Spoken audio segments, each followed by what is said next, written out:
Welcome to all the students. In this lecture, we are going to see how decision making and branching is available in Java and how we can make use of it. Now, when we talk about the control statements, there are three control statements that are available in Java. You have if statement, and there are different variations of this if statement. You have a single or simple if statement. You have a if else statement. There is if else ladder, and you also have nested if else statements. Okay. Now, these if else statements, they are almost exactly same as what you have already learnt in C++ or in C. Okay. Now, the second kind of statement is a switch statement. Third, we have a conditional operator. So, in this particular lecture, we are going to see in depth these branching operations available in Java. So, beginning with the if statement, you have a simple if statement. The syntax is if condition 1 is true, then these statements will be executed. If condition 2 is true, then these statements will be executed, and just so on, right. Now, in this simple if, we do not write else, okay. There is only if. Now, example, okay, you just see this program. In this particular program, we are going to find out whether the number that is entered by the user through the keyboard, whether it is positive or whether it is negative. So, we are asking user to enter a number, and number is a variable in which the number entered by the user will be stored.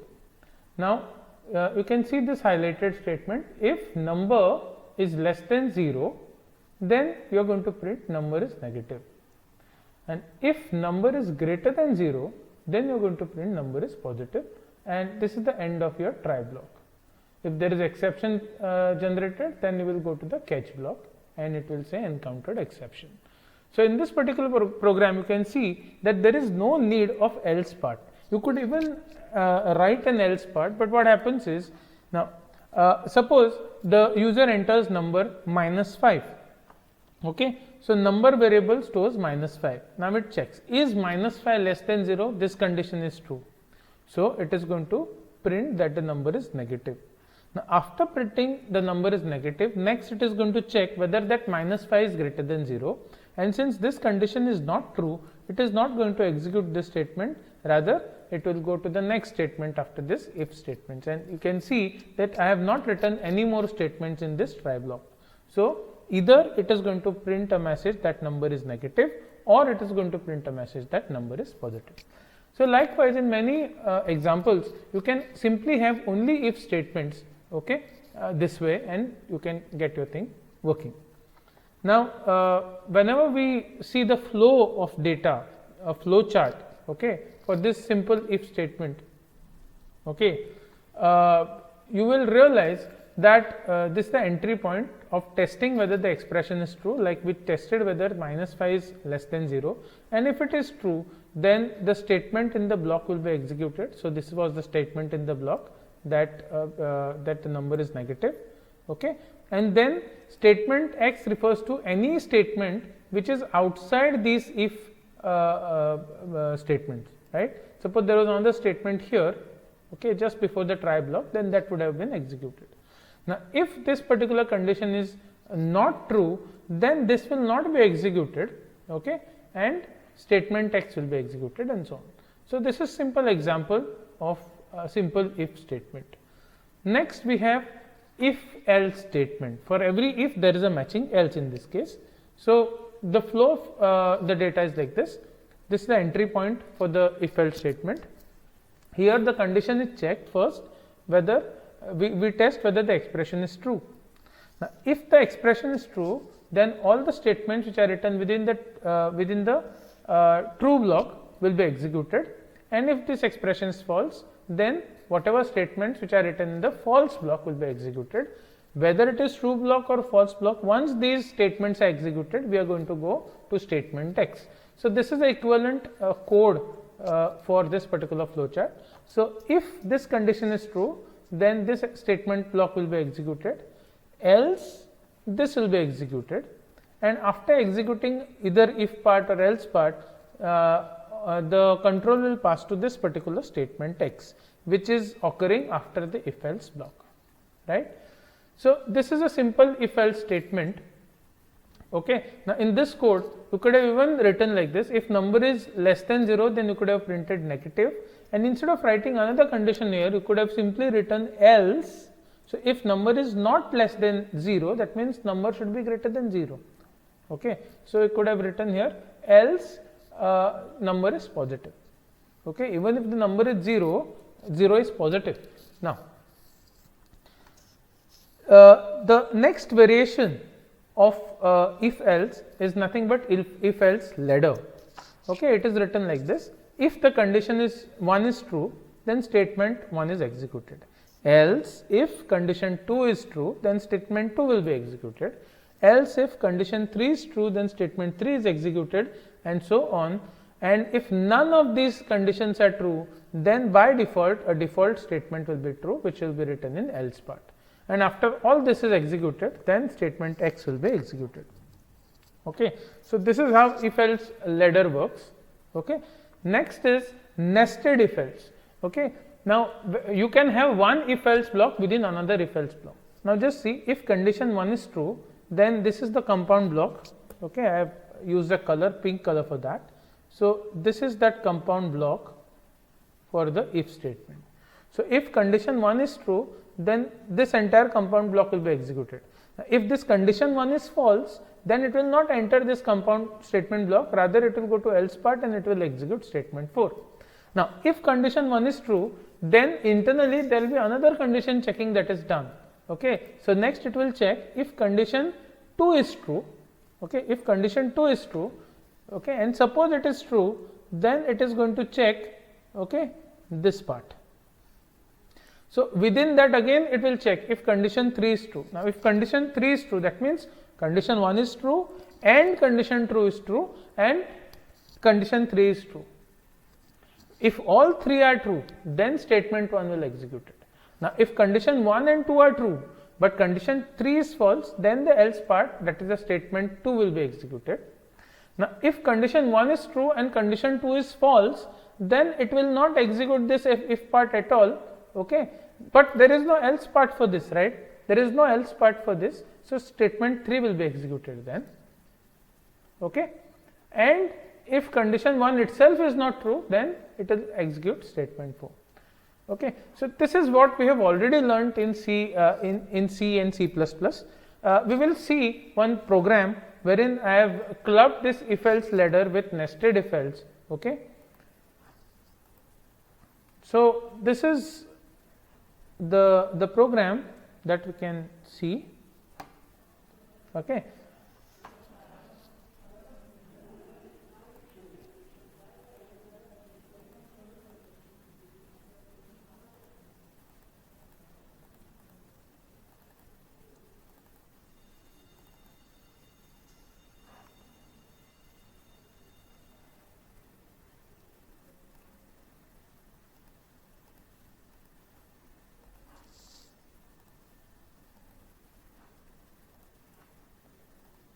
Start.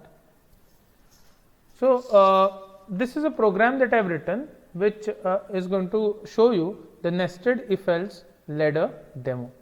So, let us first see what we have done in this particular code. Okay. I am using java.util.scanner, so that input can be taken from the keyboard. Now, in main I have created object of scanner class and I have declared a boolean variable run that is equal to true. Okay.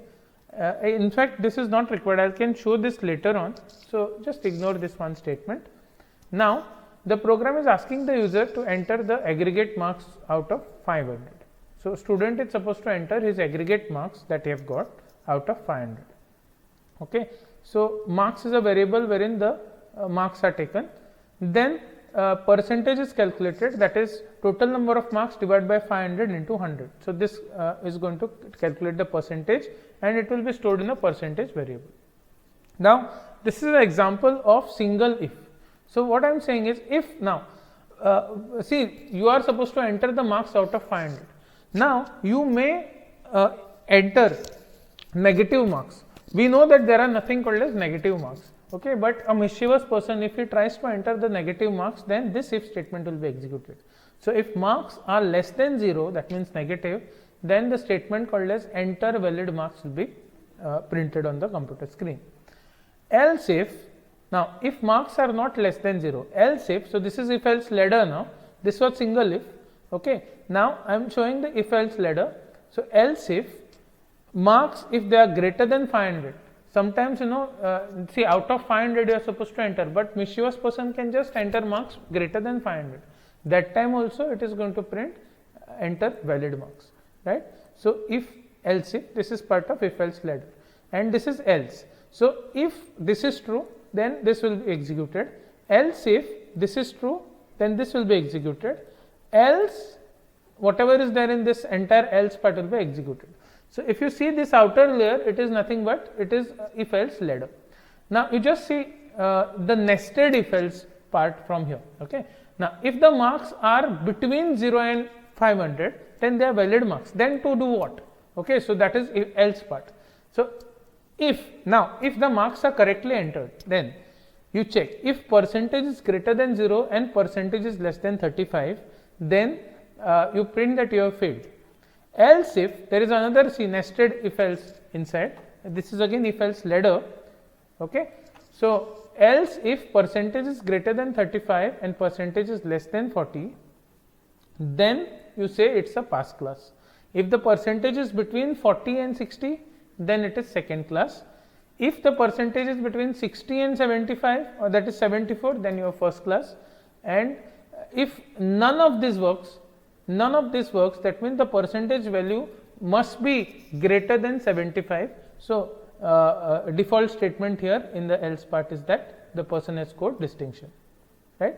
So this is a simple program, a demo to show you how nested if else ladder can work. So I'll run this code.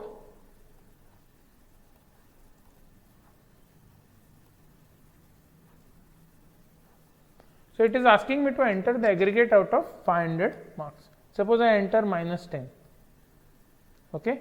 Then it says enter valid marks. I run it again, enter the aggregate marks out of 500. Suppose I write 800, this is also invalid marks. So it says enter valid marks. Third run, I am entering some marks, say out of 500 I have scored say 290, okay. So it says you have got second class, okay. Then suppose out of 500 I have got 450, okay. Then it says you have got distinction, and so on. So this is how the nested if else statement works, okay. So after seeing this nested if else, next we are going to see second kind of branching statement, that is called as switch statement. We have already learned switch statement in C++ as well as in C. There is no difference between what we have learned in C++ and the one which is present in Java. Only difference is whenever we have case values, Java allows you to have these values as floating point also, okay. This is the only difference. Now let's see the syntax of this switch statement. First, switch expression. So this is the choice that user enters. I call it expression. Now if expression has say value 1, then case value 1 will be executed and block 1 will be executed. After this case is executed, block 1 is executed, there is a break statement. Now break is also called as a jump statement. So what happens is, break statement here in this case, it is used to come out of the loop, okay. So if I don't write break here, then what will happen, although this case value 1 is true, okay, after block 1 is executed, the program will again check case 2 whether that is also true, okay. If this break is not there, if I don't write break, although suppose this break is not written, okay, suppose I don't write this break, suppose I don't write this break as well as I don't write this break. If I don't write break, then what will happen, suppose the expression has value 1, that means case value 1 is true, so it will execute block 1, but after executing block 1 it will not stop. The program will go ahead and check whether value 2 is also true, okay. It is not true, then the program will go ahead and check whether value 3 is true, and so on. So the time is wasted. Now what break statement does is, the moment a particular case is true, okay, it will execute that block 1, okay, or whichever block, and the moment break is encountered, it tells the machine that yes, this case is already executed, don't check any further cases, you come out of the switch statement.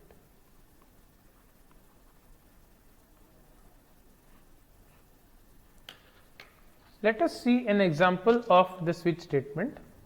Suppose you are asked to enter the marks, your marks out of 10, okay, out of 10 how much marks you have got.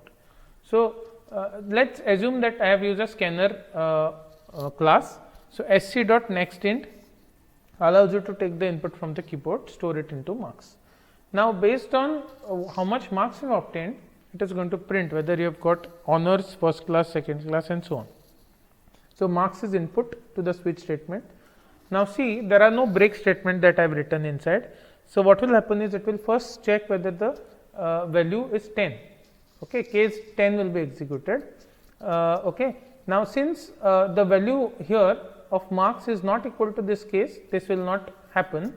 Then case 9. Now yes, the value is 9. Okay. So this case will be executed.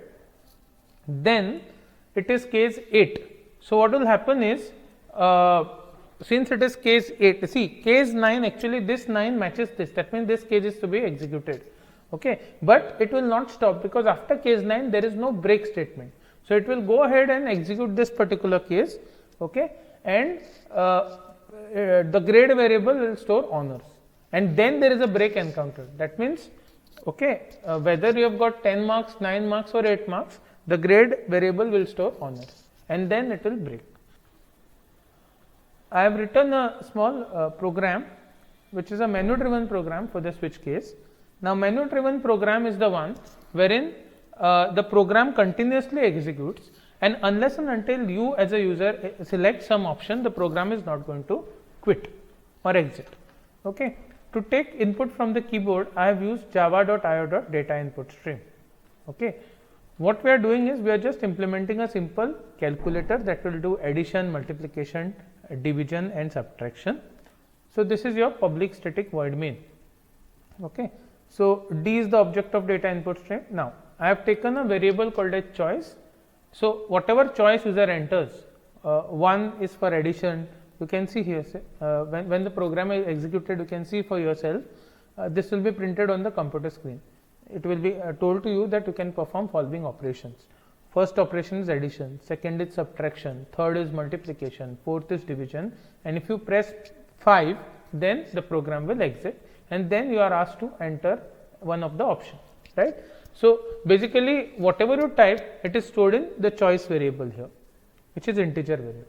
Now whether it is addition, multiplication, division, some operands will be required to store the data, right. So A and B are the operands of type double I have taken, and the result will be stored in the result variable. Now there is one purpose behind taking a boolean variable run. I will tell you. So I have taken a boolean variable called as run, and I have assigned it value true. That means run is true. Now since I told you that this is a menu driven program, it will continuously execute. Okay. So I am using a while loop here. So my entire program that I have written, entire switch statement I have put under while loop. So this while loop, it is going to continuously run till what time? Till this run variable becomes false.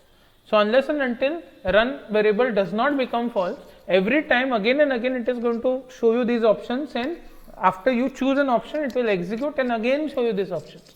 Let's start. So while run is true, currently run is true, then it is going to show you these options, and it will ask you to choose one of the options. Suppose I type an option from the keyboard. Okay. So using integer.parseInt d.readline, that is how you take input in through data input stream. Okay. Choice variable will take the value. Suppose I press 2, that means I want to perform subtraction. So choice variable will store 2. Now this choice variable will be given as input to the switch statement.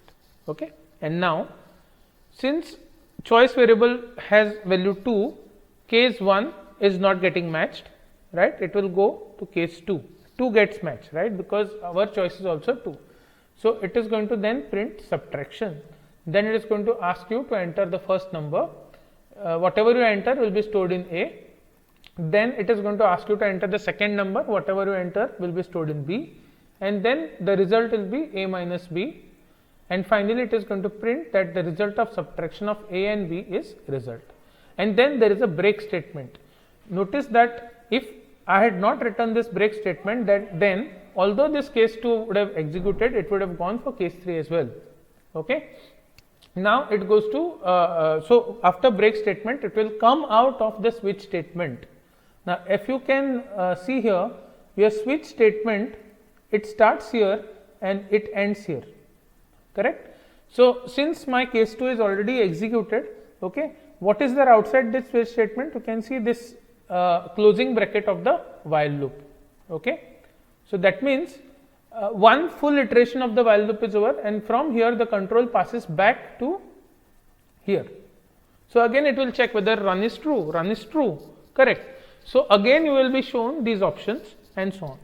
Now suppose I want to exit the program, then I will be pressing 5. Now just see what happens when I choose case 5. If I choose case 5, I do what inside? I assign run variable, which was so far it was true only. I assign false value to run variable and I break out of the loop. Again, when you break out of the loop, you go out of the switch statement, and outside there is a bracket, closing bracket of the while. So it will come back here, and now since I have already chosen the exit option, the run is already false. So when this condition checking is made, you realize that run is no longer true, and it will go out of the while loop. So after out of the while loop, okay, you see you have a closing bracket of your try block, correct? And then after the try block you have the catch block, and this is the end of the public static void main function. Okay. So why I had to do this, why I had to take this boolean variable, and why I had to assign it false over here is because if you have come from C background, you must have realized that in order to exit from a particular switch statement, okay, there is one keyword called as exit 0 or exit 1, which is already present in C++ and also present in C. So if you wanted to exit out of the switch statement, you would have written here, okay, you would have written here exit, okay. But in Java, this keyword called as exit is not there. They have removed this keyword. So this is the other option that I am shown you, how you can have your menu driven program. Having seen the program, let us run the program and see. So it asks me that I can perform the following operations. I can choose one of the options. Let's say I want to perform say division. So I say 4. Enter the first number, say 45. Second number, say 34, and the result of the division is this. Notice that I have taken double value, so the result is as per the double precision, that is 15 digits after the decimal point. But after the result is printed, again it is showing that you can perform the following operations. So this will go on. Now in switch there is also something called as default case. This default case is executed when you can see for yourself, okay. There is also this default case. Default case is executed when the option that you have selected is not matching any of the cases. That time the default will be executed, and what I have written in default, choose only the given options, okay. So let's see the result here. Suppose I deliberately choose 10. Now 10 is not one of the options, then it will go to the default case and it says choose only the given option, and again it asks. All this will stop only when I press 5 and run variable becomes false, and that's it. The program stops execution. So this is a simple example of your example of your switch cases. Okay. Now third type of statement that is available, of branching statement that is available in Java, is a conditional statement. This operator here is called as a ternary operator. The conditional statement syntax is, first condition checking is made. If this condition is true, then expression 1 will be executed, and if it is false, then expression 2 will be executed. Okay. Now this is a simple program. it will check if the number entered by you is odd or even. So again I am using scanner object only. I am asking the user to enter a number. Using this scanner object and using the inbuilt method called as nextInt, user enters the number that is stored in number variable. Now result will be the string. Okay, now it checks, is number mod 2 is equal to 0? If the number that you have entered mod 2 happens to be 0, then it is even number. So it checks this. If this is true, then the string called as even will be stored in the result variable, which is of type string. And if this is false, then the string called as odd will be stored in the result variable of type string. Okay, and then finally it will print the result, whether it is even or odd. Okay, so this is how we can make use of conditional statement. I will run the program. It asks me to enter a number. Suppose I enter minus 10. It says it's a even number. If I enter 25, it says that it's a odd number. If I enter something like 40, then it says it's a even number. If I write minus 47, then it says it's a odd number. Notice that positives and negatives are not considered when you talk about even and odd numbers. Okay, so that code I have not written here, and that's why even negative numbers are shown as odd or even number.